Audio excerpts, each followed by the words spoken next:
মানুষের কুৎসারটনা, কত মানুষের মিথ্যাচার, কত মানুষের অপপ্রচার, কত মানুষের কুৎসারটন, কত মানুষের হিংসা, সব কিছুকে আল্লাহ তুমি উপেক্ষা করে জামিয়ার ময়দানকে তুমি বানিয়েছো। আল্লাহ আল্লাহ জামিয়ার ময়দানকে তুমি বানিয়েছো।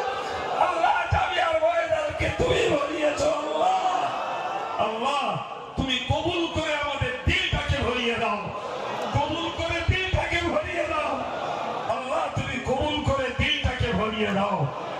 اللهم إنا نجعلك في نحورهم ونعوذ بك من شرورهم رب أني مغلوب فانتصر حسبنا الله ونعم الوكيل